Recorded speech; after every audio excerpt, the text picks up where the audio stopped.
Hey everybody, this is the first chapter of John Steinbeck's Of Mice and Men. I'm going to be reading this one through this PDF copy, which is something that is accessible to you also if you do not have the hard paper copy of the book. Be sure to check in Canvas for this copy because you can read it here as well. Chapter 1. A few miles south of Soledad, the Salinas River drops in close to the hillside bank and runs deep and green. The water is warm, too, for it has slipped twinkling over the yellow sands in the sunlight before reaching the narrow pool. On one side of the river, the golden foothill slopes curve up to the strong and rocky Gavilon Mountains. But on the valley side, the water is lined with trees, willows fresh and green with every spring, carrying in their lower leaf junctures the debris of the winter's floodings, and sycamores with mottled white recumbent limbs and branches that arch over the pool. On the sandy bank under the trees, the leaves lie deep and so crisp that a lizard makes a great skittering if he runs among them. Rabbits come out of the brush to sit on the sand in the evening, and the damp flats are covered with the night tracks of coons, and with the spread pads of dogs from the ranches, and the split wedge tracks of deer that come to drink in the dark. There is a wide path through the willows and among the sycamores, a path beaten hard by boys coming down from the ranches to swim in the deep pool, and beaten hard by tramps who come wearily down from the highway in the evening to jungle up near water. In front of the low horizontal limb of a giant sycamore, there is an ash pile made by many fires. The limb is worn smooth by men who have sat on it. Evening of a hot day started the little wind to moving among the leaves. The shade climbed up the hills toward the top. On the sand banks, the rabbits sat as quietly as little gray sculptured stones. And then, from the direction of the state highway, came the sound of footsteps on crisp sycamore leaves. The rabbits hurried noiselessly for cover. A stilted heron labored up into the air and pounded downriver. For a moment, the place was lifeless, and then two men emerged from the path and came into the opening by the green pool. They had walked in single file down the path, and even in the open, one stayed behind the other. Both were dressed in denim trousers and in denim coats with brass buttons. Both wore black, shapeless hats, and both carried tight blanket rolls slung over their shoulders. The first man was small and quick, dark of face with restless eyes and sharp, strong features. I'm going to stop here and I'm going to highlight this, right? This seems like important characterization. I can tell you, like, we're gonna care about these two. Having read the book, I know this. So I'm going to stop and I'm going to highlight this for us. So I've marked that as characterization. And let's find my little comment here, right? Then on that, we will say that this is character description. Looks like there's going to be more of it too. So I'm going to go ahead and keep going with my highlighting. It says every part of him was defined: small, strong hands, slender arms, and a thin, bony nose. A thin and bony nose. All of that there. Okay. Behind him walked his opposite, a huge man, shapeless of face, with large pale eyes, with wide sloping shoulders, and he walked heavily, dragged his feet a little, the way a bear drags his paws. His arms did not swing at his side, but hung loosely. All right, so here we have his opposite. That seems important. So I'm going to highlight this word in a different color, right? That stands out to me. You would describe these two men as being different from each other. Here he is, a huge man. Okay. And make a little comment here, right? Second man, opposite of the first. And I think it's interesting that they compare him to an animal, right? It's compared to a bear. Must be big, would be the I take away from that.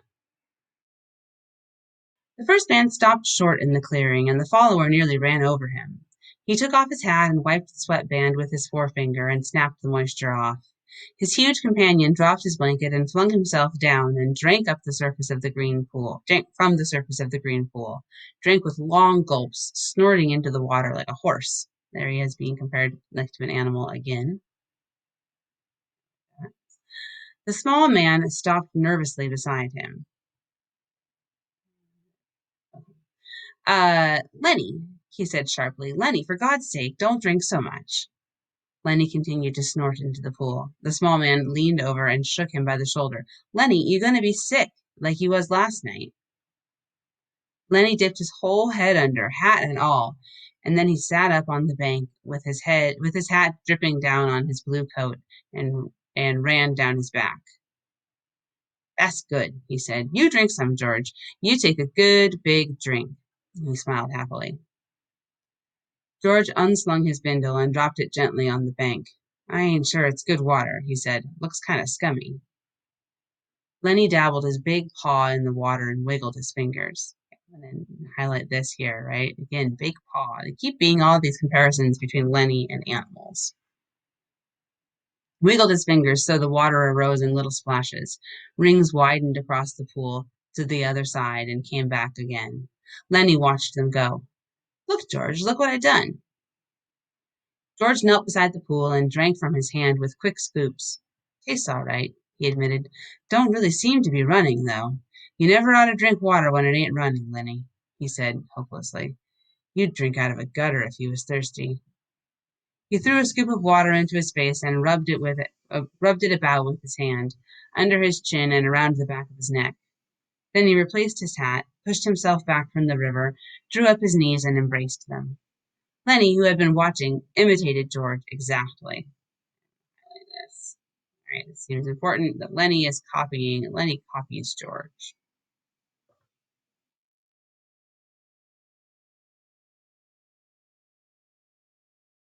He pushed himself back, drew up his knees, embraced them, looked over to George to see whether he had done it just right. He pulled his hat down a little more over his eyes, the way George's hat was.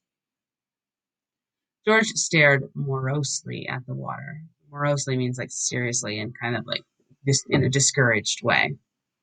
The rims of his eyes were red with sun glare. He said angrily, We could just as well have rode clear of the ranch if that bastard bus driver knew what he was talking about. Just a little stretch down the highway, he says. Just a little stretch. Goddamn near 4 miles. That's what it was. Didn't want to stop at the ranch gate, that's what. Too goddamn lazy to pull up. Wonder he isn't too damn good to stop in Soledad at all. Kicks us out and says, just a little stretch down the road. I bet it was more than 4 miles. Damn hot day. Lennie looked timidly over at him. George? Yeah, what you want? Where are we going, George? The little man jerked down the brim of his hat and scowled over at Lennie. So yon forgot already, did you? I gotta tell you again, do I? Jesus Christ, you crazy bastard. I forgot, Lennie said softly. I tried not to forget. Honest to God, I did, George. Okay, I'll tell you again. I ain't got nothing to do. Might just as well spend all my time telling you things and then you forgetting them and I'm telling you again. Tried and tried, George, said Lennie. But it didn't do no good. I remember about the rabbits, George. Hell with the rabbits. That's all you can ever remember is them rabbits. Okay, now you listen this time and you got to remember so we don't get into no trouble. You remember sitting in the gutter on Howard Street and watching that blackboard. Lennie's face broke into a delighted smile. Why, sure, George, I remember that. But what'd we do then? I remember some girls come by and you say, hell with what I says. You remember about us going into Murray and Reddy's and they give us work cards and bus tickets. Oh, sure, George, I remember that now. His hands went quickly into his side coat pockets and he said gently, George, I ain't got mine. I must have lost it. He looked down in the ground in despair. You ain't never had none, you crazy bastard. I got both of 'em here. Think I'd let you carry your own work card? Lennie grinned with relief. I thought I put it in my side pocket. His hands went into the pocket again. George looked sharply at him. What'd you take out of that pocket? Ain't a thing in my pocket, Lennie said cleverly. I know there ain't. You got it in your hand. What you got in your hand, hiding it? I ain't got nothing, George, honest. Come on, give it here. Lennie held his closed hand away from George's direction. It's only a mouse, George. A mouse? A live mouse? Just a dead mouse, George. I didn't kill it, honest. I found it. I found it dead. Give it here, said George. "Aw, leave me have it, George." "Give it here." Lennie's closed hand slowly obeyed. George took the mouse and threw it across the pool to the other side among the brush. "What you want a dead mouse, anyways?" "I could pet it with my thumb while we was walking along," said Lennie. "Well, you ain't petting no mice while you walk with me. You remember where we're going now." Lennie looked startled and then in embarrassment hid his face against his knees. "I forgot again." "Jesus Christ," said George resignedly. "Well, look, we're going to work on a ranch like the one we come from up north." "Up north?" "In Weed." "Oh, sure, I remember, in Weed. That ranch we're going to is right down there, about a quarter of a mile. We're going to go in and see the boss. Now, look, I'll give him the work tickets, but you ain't going to say a word. You just stand there and don't say nothing. If he finds out what a crazy bastard you are, we won't get no job. And if he sees you work before he hears you talk, we're set. You got that?" "Sure, George, I got it." "Okay. Now, when we go in and see the boss, what you gonna do?" I, I, Lennie thought. His face grew tight with thought. "I ain't gonna say nothing. Just gonna stand there." "Good boy. That's swell. You say that over 2, 3 times so you're sure you won't forget it." Lennie droned to himself softly. "I ain't gonna say nothing. I ain't gonna say nothing. I ain't gonna say nothing." I'm going to stop for just a second. And hopefully you're starting to notice that there is kind of an interesting dynamic between these two characters, right? You've got George, who's little, and you got Lennie, who's big. So already they're opposites there.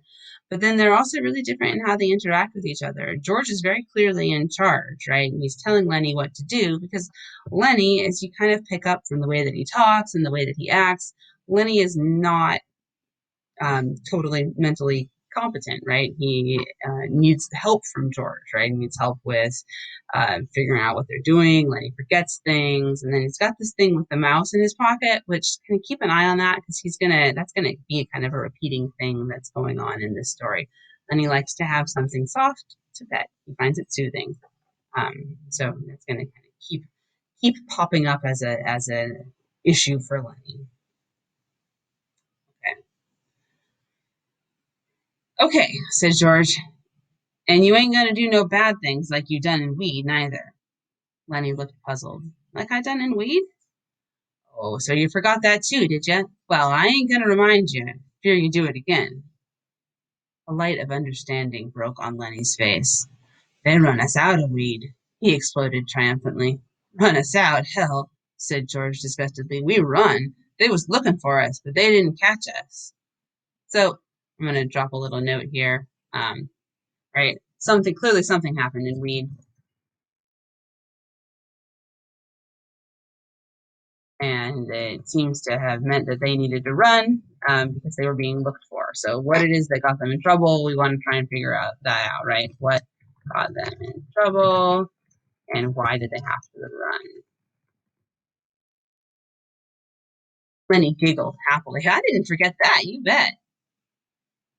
George lay back on the sand and crossed his hands under his head, and Lennie imitated him, raising his hand to see whether he were doing it right. So again, we've got Lennie imitating. Just going to highlight that for us. "God, you're a lot of trouble," said George. "I could get along so easy and so nice if I didn't have you on my tail. I could live so easy and maybe have a girl."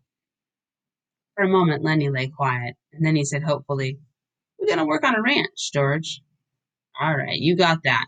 But we're going to sleep here because I got a reason." The day was going fast now. Only the tops of the Gavilan Mountains flamed with the light of the sun that hid from the valley.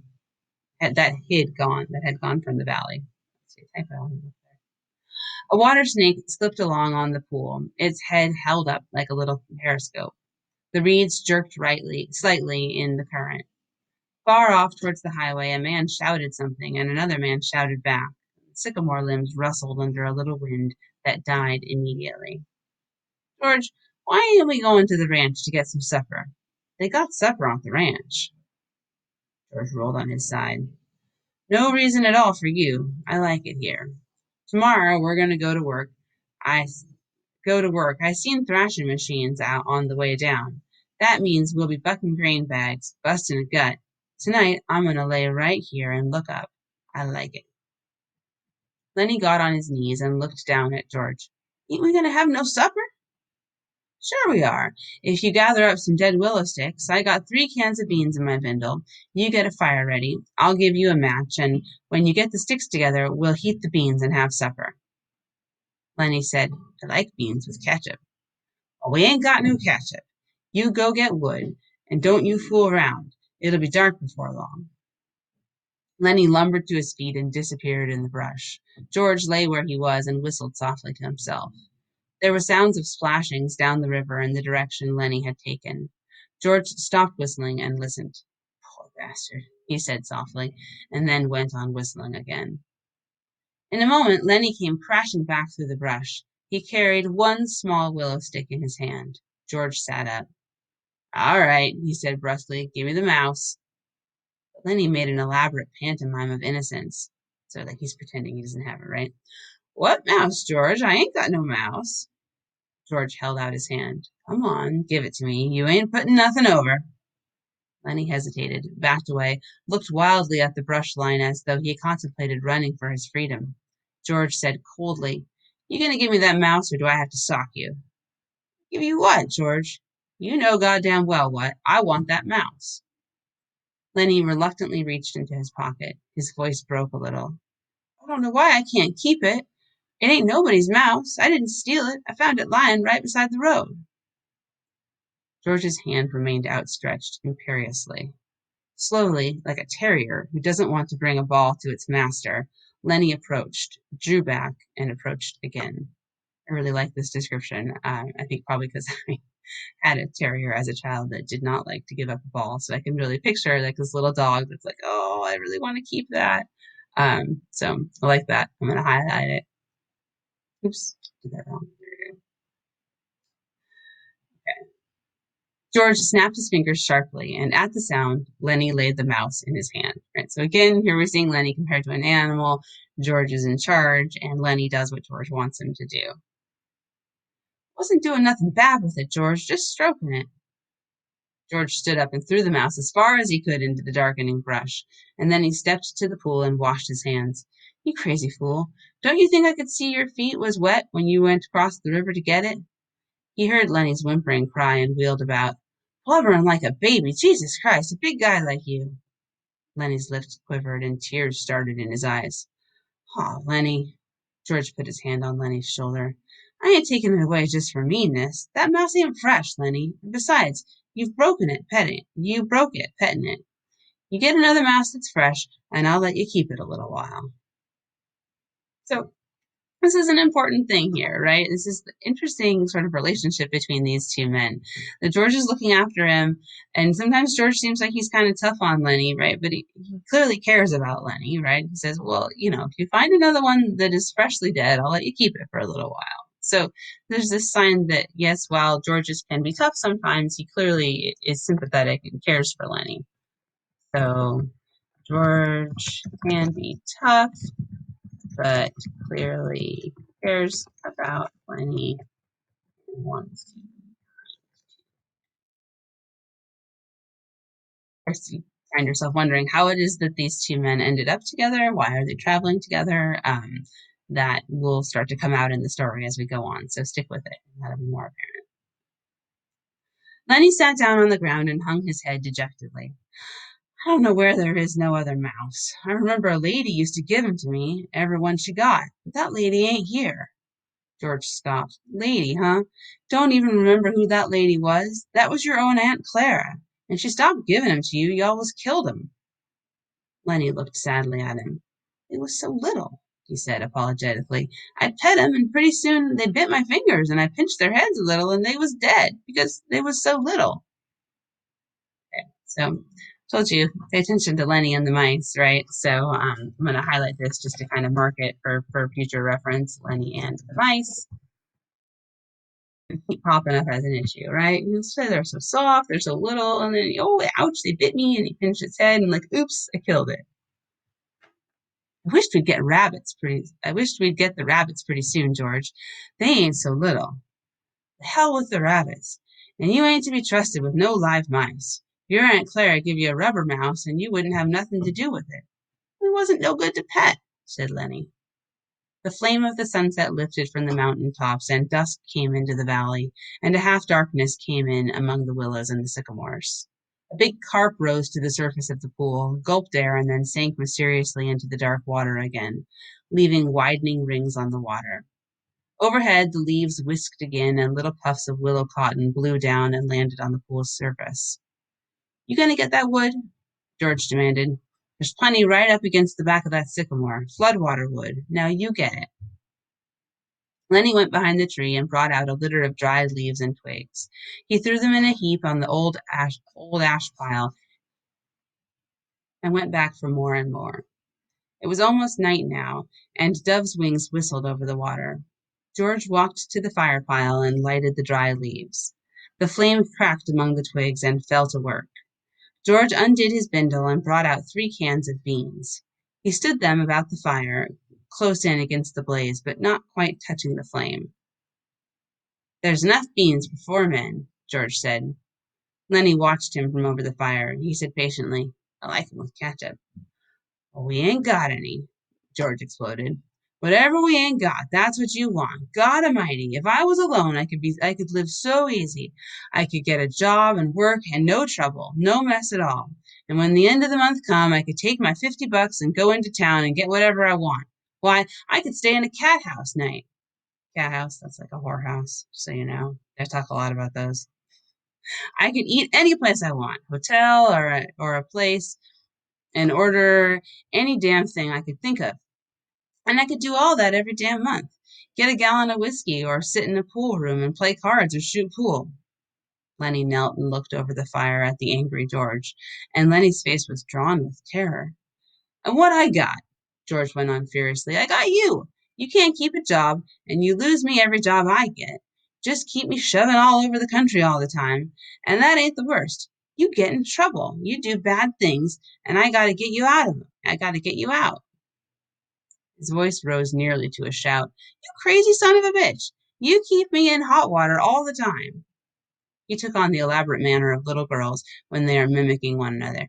Just want to feel what the girl's dress. Just want to pet it like it was a mouse. Well, how the hell did she know you just want to feel her dress? She jerks back and you hold on like it was a mouse. She yells and we got to hide in an irrigation ditch all day with guys looking for us. And we got to sneak out in the dark and get out of the country. All the time, something like that. All the time. I wished I could put you in a cage with about 1,000,000 mice and let you have fun. His anger left him suddenly, and he looked across the fire at Lennie's anguished face. And then he looked ashamedly at the flames. Okay, a lot going on here, right? So first of all, we kind of get this outburst from George. He's clearly, this is challenging for him. He's got Lennie that he's responsible for. He's aware that he could have more freedom if he didn't have Lennie, but then also, like, again, clearly cares about Lennie because by the end of this outburst, he feels bad, right? He looked ashamedly at the flames. So I'm just going to make a little note here, right? So George gets frustrated with Lennie and tired of being responsible. Type responsible for him, but then feels guilty about his outburst. So that's part of what's going on there. But then also we get some hints here about something that's happened in the past, right? So he says he just wanted to feel her dress like it was a mouse, right? So and you just wanted to feel her dress. She jerks back and you hold on like it was a mouse, right? So remember how they referenced the trouble that they had in weed? This is the trouble that they had. Lennie sees a girl with a nice dress and he wants to touch it because he likes to touch things that are soft. And the girl, here's this big guy coming and like touching her dress. It freaks her out. And so she screams and he's like, ah, and he freaks out and panics and grabs hold of the dress. And then everyone is like, oh my gosh, who is this terrible man who is, touching this girl's dress? So we're getting some background here on the problems that they have had in the past. So this will say this is some details about problems that occur in the okay. So that's some insight into that there as well. It was quite dark now, but the fire lighted the trunks of the trees and the curving branches overhead. Lennie crawled slowly and cautiously around the fire until he was close to George. He sat back on his heels. George turned the bean cans so that another side faced the fire. He pretended to be unaware of Lennie so close beside him. George, very softly. No answer. George, what do you want? I was only fooling, George. I don't want no ketchup. I wouldn't eat no ketchup if it was right here beside me. Right, so here's Lennie, right? Lennie feels bad. He feels bad about George's outburst. He's like a child, right? He feels bad that he made his parent mad. It's like George is like his parent. If it was here, you could have some. But I wouldn't eat none, George. I'd leave it all for you. You could cover your beans with it, and I wouldn't touch none of it. George still stared morosely at the fire. When I think of the swell time I could have without you, I go nuts. I never get no peace. Lennie still knelt. He looked off into the darkness across the river. George, you want I should go away and leave you alone? Where the hell could you go? Well, I could go off in the hills there, someplace I'd find a cave. Yeah? How'd you eat? You ain't got sense enough to find nothing to eat. I'd find things, George. I don't need no nice food with ketchup. I'd lay out in the sun and nobody'd hurt me, and if I found a mouse, I could keep it. Nobody'd take it away from me.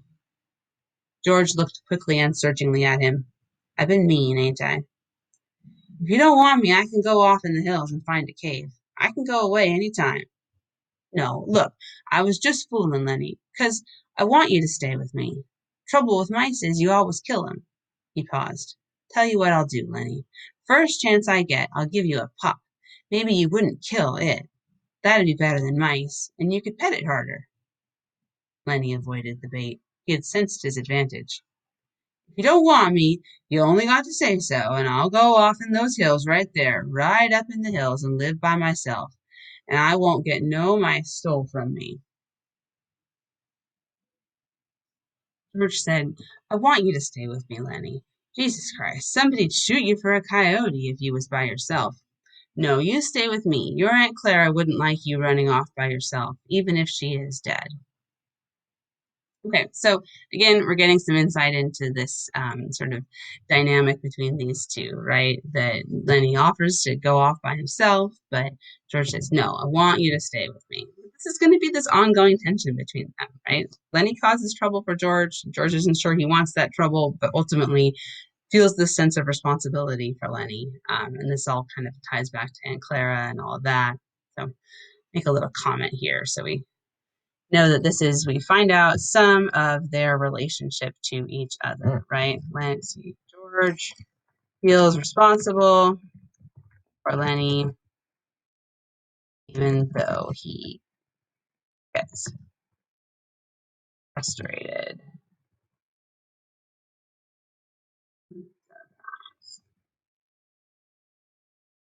Lennie spoke craftily.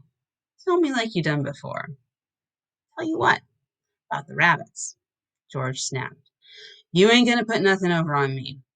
Lennie pleads. Come on, George, tell me, please, George, like you done before. You get a kick out of that, don't you? All right, I'll tell you, and then we'll eat our supper. George's voice became deeper. He repeated his words rhythmically, as though he had said them many times before. It seems important. Guys like us that work on ranches are the loneliest guys in the world. They ain't got no family. They don't belong no place. They come to a ranch and work up a stake, and then they go out into town and blow their stake. And the first thing you know, they're pounding their tail on some other ranch. They ain't got nothing to look ahead to. Lennie was delighted. That's it, that's it. Now tell how it is with us. George went on. With us, it ain't like that. We got a future. We got somebody to talk to that gives a damn about us. We don't have to sit in no bar room blowing our jack just because we got no place else to go. If them other guys gets in jail, they can rot for all anybody gives a damn, but not us. Okay. So we'll comment here, right? George and Lennie are different because they are not alone. Different from others because they are not alone. This is important, right? It kind of ties back to this theme that we'll start talking about of this idea of being, lonely versus having companionship, and then that being kind of part of why maybe even though it's challenging for George, he sticks with Lennie because at least with Lennie he's got somebody and he's not totally on his own. Lennie broke in, but not us. And why? Because I got you to look after me, and you got me to look after you, and that's why. He laughed delightedly. Go on now, George. You got it by heart. You can do it yourself. No, you. I forget some of things. Tell about how it's going to be. Okay. Someday we're going to get the Jack together and we're going to have a little house and a couple of acres and a cow and some pigs and live off the fat of the land, Lennie shouted, and have rabbits. Go on, George. Tell about how we're going to have what we're going to have in the garden and about the rabbits in the cages and about the rain in the winter and the stove and how thick the cream is and the milk like you can hardly cut it. Tell about that, George. Why don't you tell it yourself? You know all of it. No, you tell it. It ain't the same if I tell it. Go on, George. How I get to tend the rabbits? Well, said George, we'll have a big vegetable patch and a rabbit hutch and chickens. And when it rains in the winter, we'll just say, the hell with going to work. And we'll build up a fire in the stove and sit around and listen to the rain coming down on the roof. Nuts. He took out his pocket knife. I ain't got time for no more. He drove his knife through the top of one of the bean cans, sawed off the top, and passed the can to Lennie. Then he opened a second can. From his side pocket, he brought out 2 spoons and passed one of them to Lennie. So quick here, I'm going to mark, right, this is going to repeat, right? This is the dream. So um, George and Lennie have a dream of what they're going to get to do, and this is kind of us first learning about what this dream is. So we'll mark here that that's where it is so we can come back to it because we'll probably want to reference that later. They sat by the fire and filled their mouths with beans and chewed mightily. A few beans slipped out of the side of Lennie's mouth, and George gestured with his spoons. What you going to say tomorrow when the boss asks you questions? Lennie stopped chewing and swallowed. His face was concentrated. I ain't gonna say a word. Good boy. That's fine, Lennie. Maybe you getting better. When we get the couple of acres, I can let you tend the rabbits, all right? Especially if you remember as good as that. Lennie choked with pride. I can remember, he said. George motioned with his spoon again. Look, Lennie, I want you to look around here. You can remember this place, can't you? The ranch is about a quarter of a mile up that way. Just follow the river? Sure, said Lennie. I can remember this. Didn't I remember about not going to say a word? Of course you did. Well, look, Lennie, if you just happen to get in trouble like you always done before, I want you to come right here and hide in the brush. Hide in the brush, said Lennie slowly. Hide in the brush till I come for you. Can you remember that? Okay. So this is an example of foreshadowing, right? Lennie has gotten in trouble every time before, and now they're talking about what Lennie should do if he gets in trouble. It seems pretty likely that this is going to come back around and that Lennie is likely to get in trouble, right? So we'll make a little note here, foreshadowing, right? Giving us some idea of what is perhaps coming in the future. Lennie has gotten in trouble every time before. Seems likely that he will again.